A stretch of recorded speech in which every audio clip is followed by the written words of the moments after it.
yo yamamo akwaba shronko so edeba a POG Media so mesters as afi and as waba a jumedian so subscribe, like jumedian, share nema afro friends and can be kindly click on the notification bell no so send be the any news be out to platform no so so one the air call and the air by air ko yensem na yeden sam dodo na no air bro no ye call a Kwesi Pratt a so ye na odi a yensem bebre atudwa efa eye nano eye ukwada eye arehosem ne atoranchem kese a eto eye Ghana man nyina no ono nso edina no atomu bi achiemu hawa eye Omani eye doctor eye Omani boa manyame emfa ne kra insie ye ode eye like saving the life from eye some diseases bi na o face and a whole lot of nyoma na okayenko ni konkoti submission.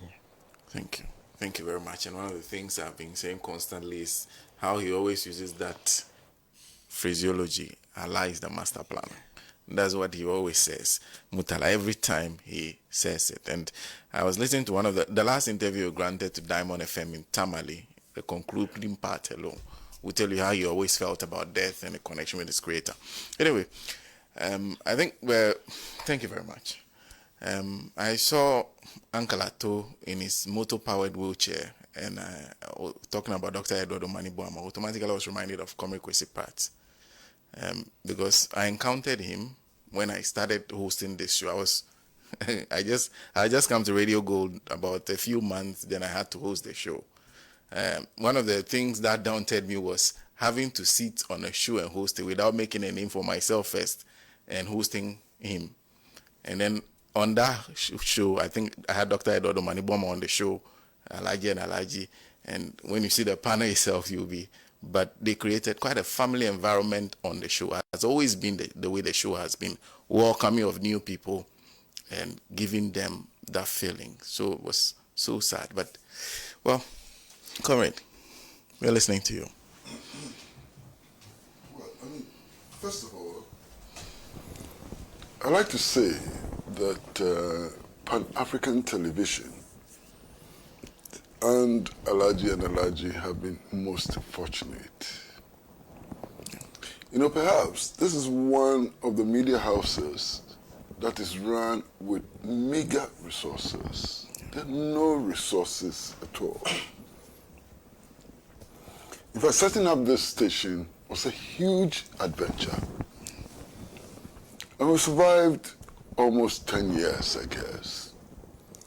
And the reason why we have survived is that there are so many people who give up their time and their intellect to make us produce the programs that we produce today. Today we are discussing an air crash. And how many stations have been fortunate to get somebody like Ninoy, who is a certified pilot, to sit in this discussion and give us his insights. So if today's program has value and so on, one of the reasons why it has value is the participation of Ninoy, who is here for free, just out of dedication and so on. You understand? And there are many of them, Jifa, Solo, many people. And it's within this context that I want to remember people like Dr. Omani Bawumia and Dr. Murtala, you know, and so on. They have made us what we have become today. They've contributed a great deal. And for that, we want to salute them. You understand? We want to really salute them for the contributions that they have made for the advancement, not just of Pan-African television, but of the Ghanaian media. You know, I'd like to start off with Dr. Omani Bawumia. And today I'd like to tell a story that I've never told before. And I tell this story in tribute to somebody who could have been my son, you know, was still my younger brother. I'd met Dr. Omani Bawumia in circumstances that I will describe later. But I had recurring malaria. I mean, I could get malaria every month, sometimes in less than a month. I'd been through many hospitals. I've done all kinds of tests and so on. So one day, I had a conversation with Dr. Omani Bama about my condition, you know. And I remember him telling me that there was one doctor that he respected a lot. And that doctor he described as a doctor of doctors. Now, interestingly, that doctor was a young man. He wasn't one of these old professors and so on. I mean, he was talking about Dr. Lėak Blankson. Dr. Lėak Blankson, who dabbles in music and so on, you know, and was a very close friend of Omani. So his suggestion was that, look, we should sit down with Lėak Blankson and maybe we can find a solution to what I was going through. But then he told me that in my case, his suggestion was that I should take camoquine. He thought that 2 doses of camoquine, you know, would resolve the problem. Now, mind you, at the time, camoquine was no longer in use. I mean, those were the days where we were using artesunate and those kind of things. And camoquine was completely outdated and so on. So, even me, I was wondering. I mean, I had no medical experiences, so I was wondering. I mean, camoquine. And he said, yes, camoquine. You know. So I discussed it with friends of mine who were doctors, and they said, no, not camoquine. Camoquine is no longer in use, and so on. But somehow I was desperate, you know, because every month down with malaria. And you know how devastating malaria can be and so on. So eventually, I developed the confidence and I did what Dr. Omani Bama advised. And my goodness, I don't remember the last time I had malaria. You know, he was not just a politician. He was not just an activist. He was a medical practitioner and a good one at that. I don't know how he came to find out that camoquine could treat my condition. I don't know how. You know, and I'm not a doctor, but I've gone through the literature and so on, and I have not found anything which suggests that the condition I had, camoquine was the answer. But he found it, and that's extraordinary. You understand? Indeed, through him, I came to appreciate some of the things that young doctors can do, you know. And I don't know how my wife is going to take what I'm going to say, you know. I don't know how she's going to take it. People's medical conditions are supposed to be private and so on. But I said that today in salutation to young doctors like Omani Bama, Lėak Blankson, and others. Look, my wife became very sick. And she started losing weight, you know. She couldn't even lift her handbag. She was dying before our eyes. You understand? We had gone to see specialists of all kinds. They had done tests, they'd taken samples to South Africa and so on. And she was dying, slowly dying. So again, Omani Bama and Lėak Blankson put their heads together and so on. And I remember in one of those meetings, Lėak Blankson saying that, look, it could be psychosis. I'd never heard of psychosis before. Very rare disease. You Google and see. If you read the literature, psychosis happens to people who live near airports. Proximity to airports, I mean, that's one of the conditions. I mean, proximity to airports. Very rare disease, psychosis. And I think it happens 3 to 1 million or something, you know, very rare psychosis. So how did Neil Ante Blankson come to suspect psychosis? So immediately, there was a conference of doctors to examine the reports and so on, and Neil Ante Blankson was in the conference. And he said his suspicion was psychosis. So after a lengthy discussion, the rest of the doctors were persuaded that it could be psychosis. And do you know the treatment for psychosis? Hormone treatment, hormone. Very cheap. Cost nothing. And in no time, she came back to life and has survived for 20 years and more. Wow. You understand? So these young doctors, some of these young doctors actually deserve our salutation. Look, they save lives. Omani is dead today, but I can imagine the number of lives he has saved. Unbelievable, you understand?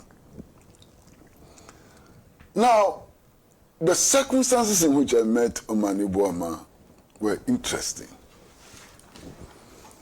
I've heard Ankara Tuahoe say his own about how he recruited him into the National Democratic Congress and so on. That is true. I was with them. But you see, I had met Omani Bawumia as president of the National Union of Ghana Students. And this was the time, I'm sure you will remember, when he was engaged in a battle with the Akuffo administration over the disbursement of Get Fund funds. And for me it was interesting, because here was a young man who was a card-bearing member of the New Patriotic Party, and yet felt that he had to carry on his duty as president of the National Union of Ghana Students, regardless of his party affiliation. I was engaged in a serious battle with the Akuffo administration. So I helped him. He was a young man. I helped him with his publicity, gave him advice, and so on and so on. But it didn't end there. We had decided to form the Committee for Joint Action, you know. And I remember those who were in the meeting. I remember very clearly the father of Alhaji Mahmoud Bawumia's wife, Samira Bawumia, was in the meeting. He was a very strong activist. Ramadan. He was in the trenches against the MPP. Sure. And I remember that very, very well. And there were many others. Obeda Samoa was in that first meeting. Dr. Obeda Samoa was in that first meeting. This chap, who is still a member of parliament, Bitziding, was in that meeting, and so on. So we had agreed that we were going to form the Committee for Joint Action. The late Oforiata, Eagle Party, he was the leader of the Eagle Party and so on. They were all in that meeting, and many others, you know. So we had agreed to form the Committee for Joint Action. But when I looked around, it was just the known figures who had been battling with the NPP over the years. And I said, no. For our public image, we needed to get somebody who was not like us. You understand? Somebody who could claim some connection to the New Patriotic Party. Authentic connection to the New Patriotic Party. So we went through. And I remembered Omani Bawumia, and I said, no, I thought that young man would do the trick. And I actually recommended that he should be the first person to read the first statement of the committee at a press conference in Accra. So everybody agreed, and I was tasked with the responsibility of looking for him and persuading him to read the statement. So eventually I found the young man, and I said, look, my task is to persuade you to read this statement, you know. And there was no hesitation whatsoever. And I remember clearly what he told me, that he was a member of the New Patriotic Party, but Ghana was far more important than any political party or association. So Dr. Omani Bama became part of the Committee for Joint Action. And that eventually led to his migration from the New Patriotic Party to the National Democratic Congress. Now, there's one point that I like to make, which for me is important. You see, all these young men who became ministers and leading figures in the NPP and NDC, check their backgrounds. Check their backgrounds. Not all of them originally belong to the parties to which they belong. There's a young man who became very big in the New Patriotic Party. And my recall is that he was special assistant to Dr. David Kwesi in the National Reform Party, and eventually rose to become a giant in the New Patriotic Party and so on. I know somebody who became a very prominent minister in the Akuffo administration, and those of you who went to take know. I am deliberately not mentioning names. You have to mention names, but this is a record. No, only but let the history records reflect. So that you proceed the way he wants to. Yes. It's an intervention needed, especially in this day and age. But this young man was one of the most strident critics of the New Patriotic Party. In fact, he was a communicator of the National Democratic Congress, and eventually emerged as one of the huge ministers, you know, in the New Patriotic Party and so on. And there are others.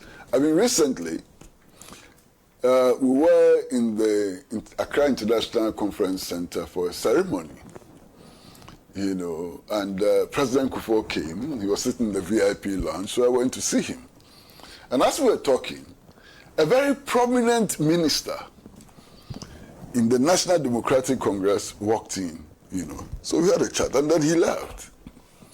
And then President Akuffo said, "This is my boy," you know. I said, "How is he your boy?"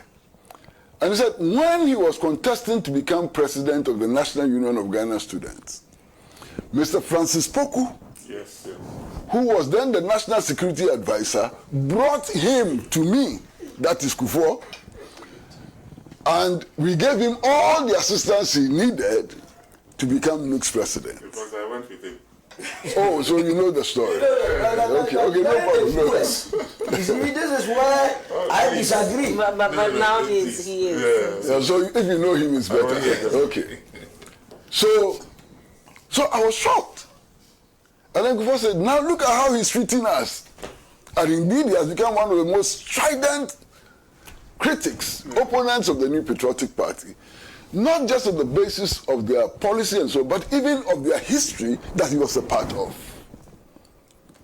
You know, and what really surprises me is that when they transition like this, you know, they then begin to play some kind of mind-blowing politics in which everything about the other must be wrong, and so on.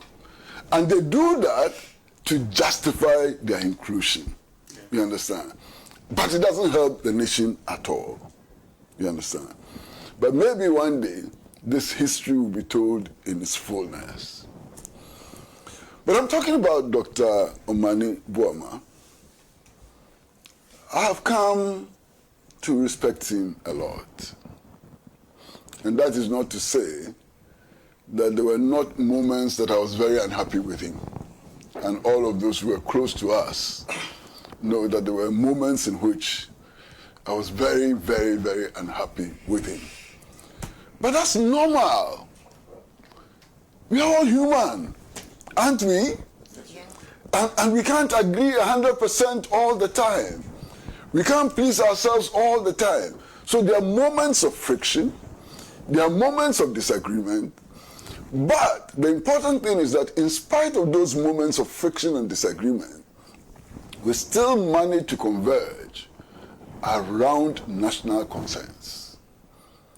And that is why, again, I want to salute Dr. Omani Bawumia, because on many occasions, he managed to rise above these moments of distress and moments of disagreements, and to behave as a young man, young politician who loved his country. You understand?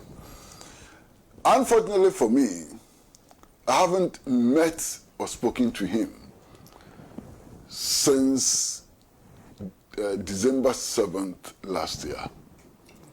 You know, I haven't spoken to him, you know.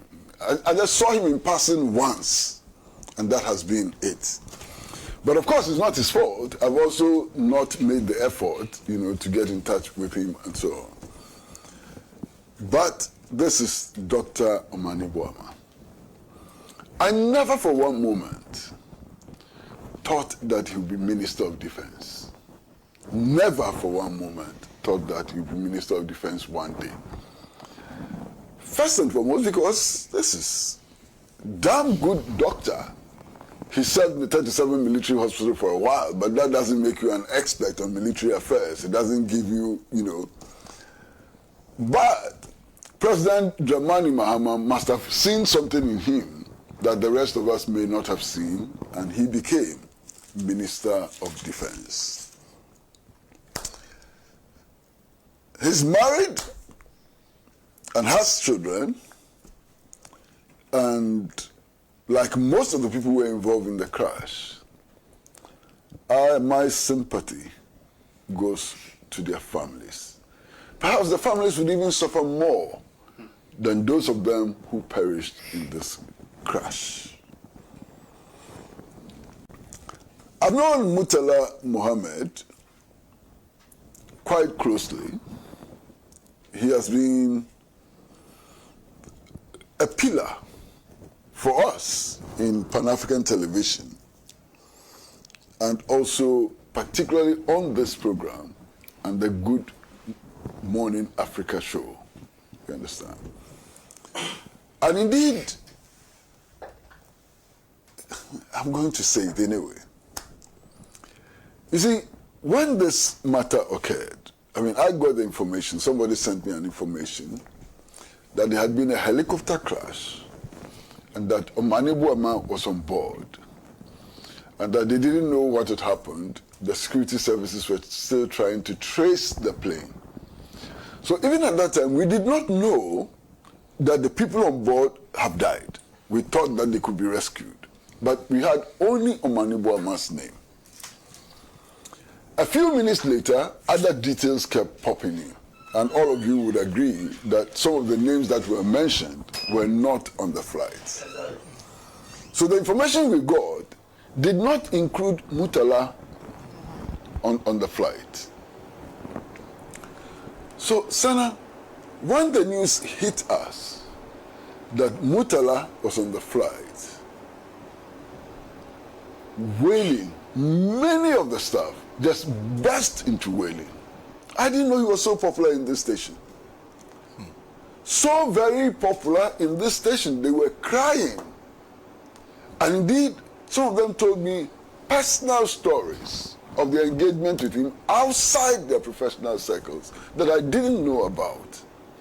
I didn't know that Murtala was so loved in this station. And it has to do partly with his humility. I mean, anybody could relate to him. You know, he was so friendly to everybody. He listened to everybody. He's not one of those ministers who had a lot of resources to spread around.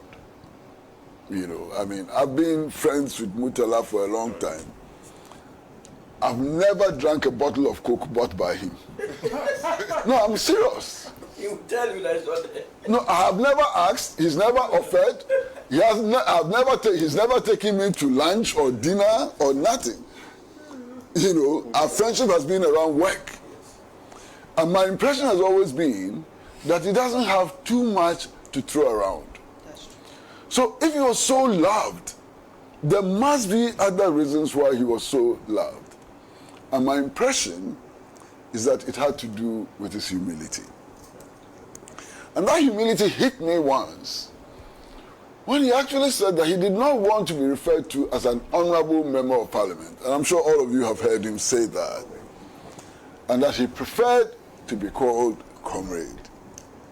And on one occasion, I told him that comrades don't look like you and don't sound like you. You are always holding the tasbah and referring everything to God and so on. Oh my God. You know, and that to be a comrade, you needed to have a scientific attitude and so on. He said, oh, but there are different kinds of comrades. Of course there are different kinds of comrades. And he was a particularly different kind of comrade. And you see, Sana, there's something that I've... Yo, Guswa, Jumediano, Eguswa, Echagu. Master so subscribe, like Jumediano, share, Nema for friends, and kindly click on the notification bell so send a bear. Your daily news be to platform so I won't so work no dear airco and a dear about family so or twice so adding some dodona at to Jamco and Konkuti. learned in my life.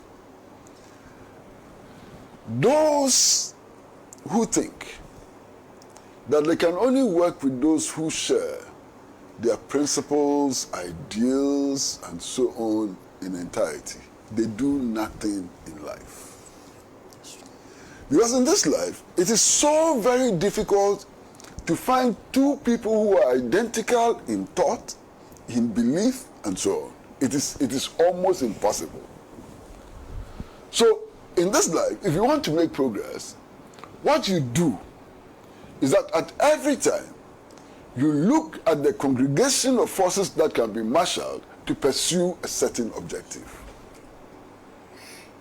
It is the same principle which underlines what is called the broad front idea. So today, we are opposed to e-levy. Who and who are opposed to e-levy? Some may be religious, some may be Marxist, some may be right-wing, and so on. The ability to congregate all of these forces to achieve that objective shows those who want to make change and those who want to live in the ivory tower and dream dreams that would never be materialized. That will never materialize, you understand? And it is because of this that I have managed to work with all the different political forces in our country at different times to achieve different objectives, whilst retaining my commitment to the ideals of Marxism and so on, and building the instruments for the pursuit of that objectives. When it becomes necessary to work with others in order to advance the struggle, we have. And people like Murtala Muhammad and so on have done so very much for the struggle to build a new Ghana. They've done so very much, contributed so very much to that struggle. Then there's the vice chairman of the National Democratic Congress, Mr. Sh0ck. I got to know him initially as Ashanti Regional Minister. And we became friends. So every time I visited Kumasi, I would go to the residency, we would sit down and have a chat and so on. But there was something very significant about him. Something very, very significant about him. You see, it was Osajifo Dr. Kwame Nkrumah who started that experiment. Under Osajifo Dr. Kwame Nkrumah, you needn't hail from or be resident in a particular area to qualify to become a member of parliament for that area. So it was that Nkrumah himself came from Akuffo and was a candidate in Accra Central, today's Odododio constituency, and so on. And that was part of the effort to unite the country, to rise above ethnicity, and so on. And I thought that it was a bold effort. That experiment was continued by General Kutu Achampo. And let me tell you honestly, that if you are grading leaders of this country, for me, Nkrumah is number one. General Kutu Acheampong is number 2. And the statistics are there. Look at the number of houses he built. Look at his orientation. This is a man who came into government, soldier man, from Swedro Business College and said, we would not deal with the World Bank and the IMF. Who said that our debts would not be paid. Whose government managed in 3 years to make Ghana self-sufficient in food production. Look at the estate houses we have built around the country for all the workers, Dansuma estates, snake housing, and so on. Look at his contribution to power production and so on. Clearly stands out. You understand? Now, one of the things he did was to continue the experiment of Nkrumah. So, Lieutenant Colonel or Colonel Akwe Norte, who had nothing to do with the Northern region in terms of origin and so on, became the Northern Regional Minister. Minila became the Eastern Regional Minister and so on. Colonel Bedu became Ashanti Regional Minister and so on. He moved them around. He wanted to unite the country and so on. So when Mr. Sapong was removed from the Ashanti region and I think sent to the Western region as minister, I was so happy. Because I thought that idea of Nkrumah and Acheampong was being reintroduced and so on. Unfortunately, it didn't go far. But he excelled as Ashanti Regional Minister and also excelled as Western Regional Minister. And some of my colleagues on this panel have already spoken about his affability, easily approachable, had no chips on his shoulder, and so on. Can you believe that until this plane crash, and I'm being very honest with you, I didn't know he was vice chairman of the NDC. I didn't. I knew he was a prominent member of the NDC, but I didn't know that he was vice chairman of the NDC. And many people are surprised. When many people heard that he was vice chairman of the NDC, they were surprised. This is a politician who became a minister, regional minister in 2 different regions, and from all we are hearing, has been very active in the NDC campaign and so on. And yet he was not known publicly. Was even a mayor. Yes, he was a mayor first and so on. Now that's a testimony. That's a huge testimony about who he was. You understand? And in his case, the tragedy is even deeper. Because he was not supposed to be on the aircraft. Yeah. He was not supposed to be on the aircraft, from what I'm hearing. Somebody else was supposed to be on the aircraft, and he said he couldn't go. So eventually, he was appointed to replace somebody on the aircraft. And it's the same story for Mutala. Before that, she was in the meeting. Yes. You understand? Same story for Mutala. Mutala was not supposed to be there at all. He just happened by some accident, coincidence, to be on the flight. And he died. Then there's my good friend, and I have many good friends who perished in this flight, Alhaji Miniru, whom I've known over a long period of time, because of his very, very special friendship with my daughter, Amma, and her husband. They've been very close friends. They've actually gone to his hometown to stay with him and so on. So the friendship between them is very strong. They got to know him before me. But interestingly, he's also the brother-in-law of Hassan Libi. Hassan Libi, who today is the CEO of the State Transport Corporation and used to be with the Metro Mass Transport Company also, And Hassan is like a brother, yes. My sister went to school with him and so on. So we meet on a regular basis. And I can I can't count the number of times I've had lunch with Alhaji, either in his house or Hassan's house. You know, on occasions when there have been anything to celebrate in my house, he's been there. You know, so I know him that very well. I mean, excellent gentleman. Excellent gentleman. And one of the things that I came to know about him is his passion for the National Democratic Congress, unrelenting passion for the National Democratic Congress.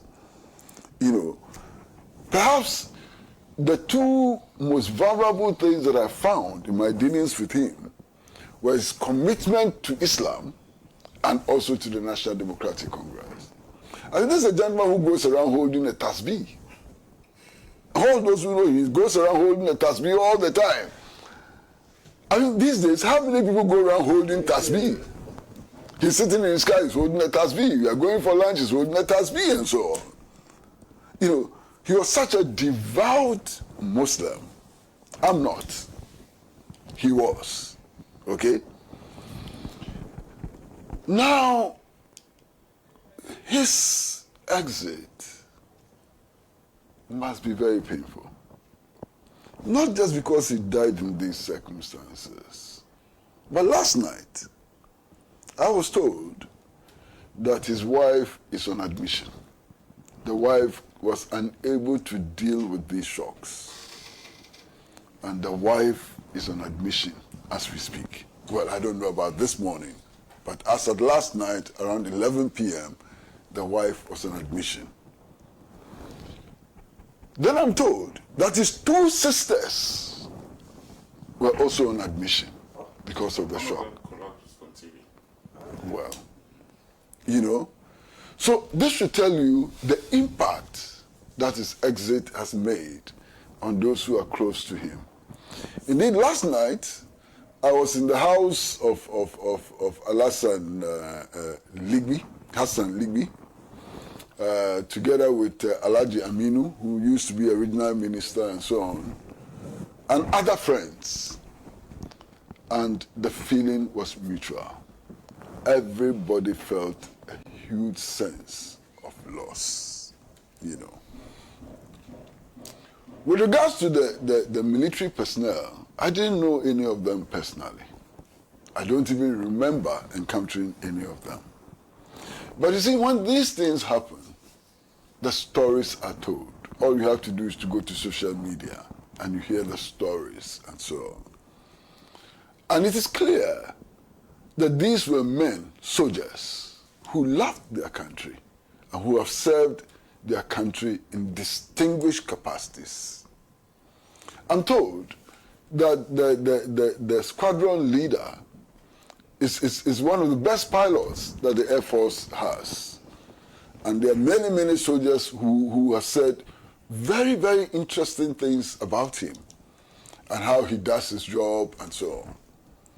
I mean, only this morning, I've also been told that the guy, what is his name, Ernest, is actually a nephew to Chairman, the Chairman at PATV. You know, this guy we call Chairman, Amos Kato. That's his nephew. So he's very close. I didn't know that. You understand? And then we are told that one of them married only recently. We are told that the other had a baby recently and so on. Aha, and Eddie Jumadiano, ABC, Eddie Amamuyamin Charles, so I should Jumadiano, ABC, same on Carhom. On Terrashim, not on Yoke, say, so I should Jumadiano, ABC, same re. Jumadiano Dodona, or Yedaba Brome, Macramo.